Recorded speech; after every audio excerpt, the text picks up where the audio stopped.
ચાલો આજે એક બહુ જ રસપ્રદ વિષય પર વાત કરીએ સાયબર ક્રાઇમ. આ શબ્દ સાંભળતા જ મગજમાં શું આવે?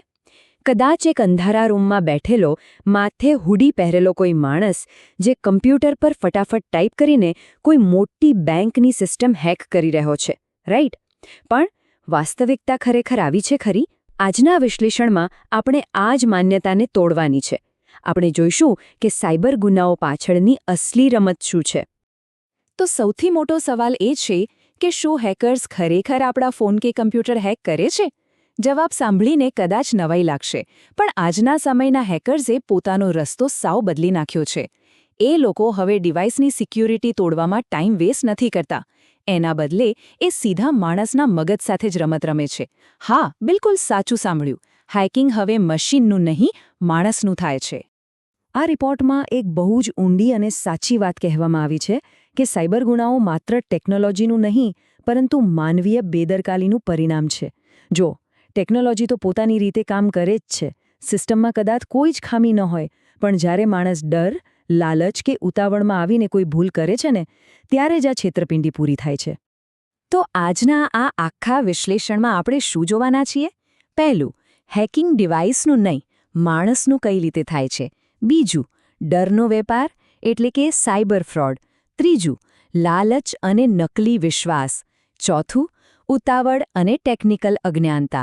અને છેલ્લે, આપણે સજાગ અને સુરક્ષિત ડિજિટલ જીવન કેવી રીતે જીવી શકીએ. તો ચાલો સૌથી પહેલા મુદ્દાથી શરૂઆત કરીએ. હેકિંગ ડિવાઇસનું નહીં, માણસનું. આજના સમયના જે ડિજિટલ ચોર છે ને, એમના માટે ટેકનોલોજી તો માત્ર એક સાધન છે. એમનો અસલી ટાર્ગેટ આપણું મનોવિજ્ઞાન છે, આપણું મગજ છે. હવે આ થાય છે કઈ રીતે? બહુ સિમ્પલ છે. જ્યારે કોઈ માણસ અચાનક ડરી જાય કે પછી બહુ જ ખુશ થઈ જાય, ત્યારે એનું મગજ લોજિકલ રીતે વિચારવાનું બંધ કરી દે છે. સાયબર ગુનેગારો બસ આ જ માનવીય લાગણીઓનો, ડરનો, લાલચનો ફાયદો ઉઠાવે છે.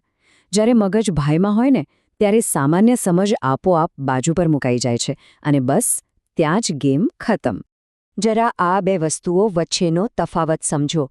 એક બાજુ એવી જટિલ ટેકનોલોજી છે જેને તોડવી કોઈના પણ માટે બહુ જ અઘરી છે, અને બીજી બાજુ એક સામાન્ય માનવીય ભૂલ, જેમ કે ગભરાટમાં આવીને પોતાનો પાસવર્ડ કે ઓટીપી ફોન પર કોઈ અજાણ્યા વ્યક્તિને આપી દેવો. હવે વિચારો, ટેકનોલોજી ભલે ગમે તેટલી પાવરફુલ હોય, પણ જો આપણે જ ડરીને સામે ચાલીને ઘરની ચાવી આપી દઈએ, તો પછી એ તાળું શું કામનું? હવે વાત કરીએ બીજા મુદ્દાની, ડરનો વ્યાપાર, સાયબર ફ્રોડ. આ બહુ ચોંકાવનારી બાબત છે કે સ્કેમર્સ આપણા ડરને જ પોતાનું સૌથી મોટું હથિયાર કઈ રીતે બનાવી લે છે. આ ગુનેગારોની એક ફિક્સ પેટર્ન હોય છે.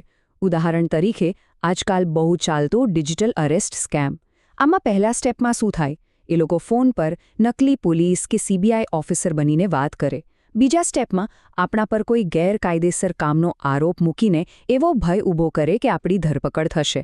અને ત્રીજા સ્ટેપમાં કેસ અહીં જ પતાવી દેવો હોય તો આટલા રૂપિયા ટ્રાન્સફર કરી દો. ખરેખર તો ભારતમાં ડિજિટલ અરેસ્ટ જેવો કોઈ કાયદો જ નથી.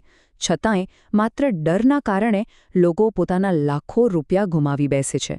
ડર ઊભો કરવાવાળા બીજા પણ ઘણા ફ્રોડ ચાલી રહ્યા છે, જેમ કે સેક્સટોર્શન, જેમાં નકલી કે ખાનગી ફોટા વાયરલ કરવાની ધમકી આપીને બ્લેકમેલ કરવામાં આવે.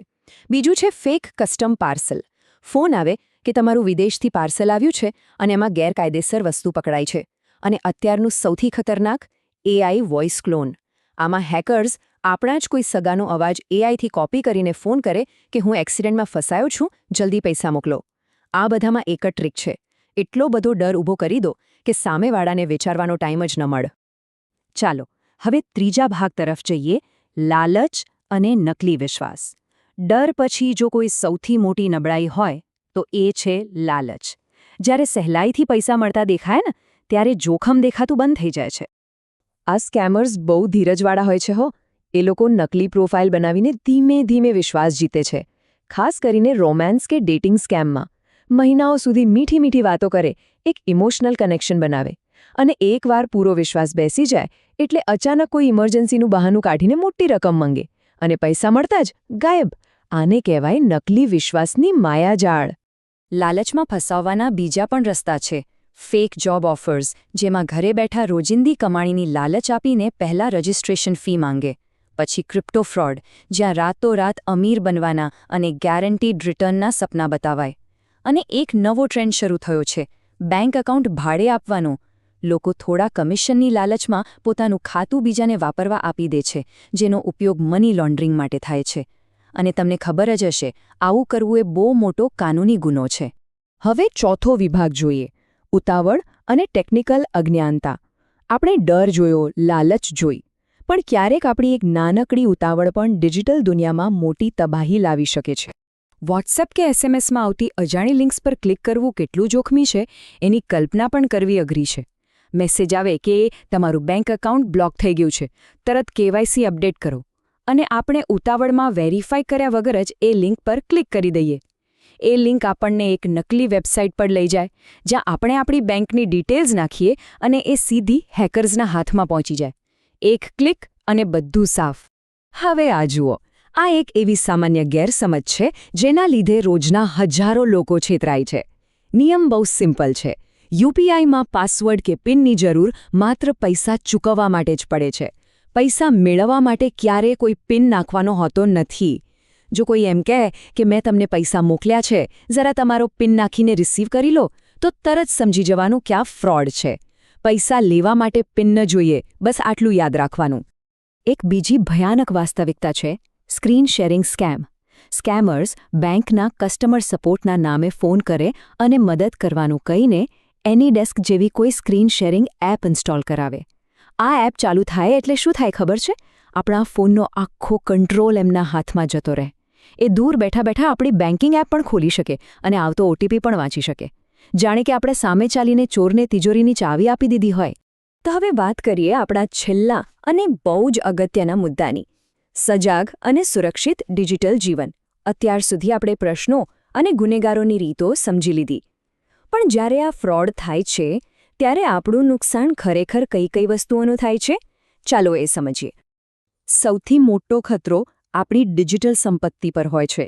આપણો ડિજિટલ ડેટા, જેમાં આપણા પ્રાઇવેટ ફોટા અને જરૂરી ડોક્યુમેન્ટ્સ હોય. આપણા ઓનલાઈન એકાઉન્ટ્સ, જે સીધા આપણી નાણાકીય સુરક્ષા સાથે જોડાયેલા હોય.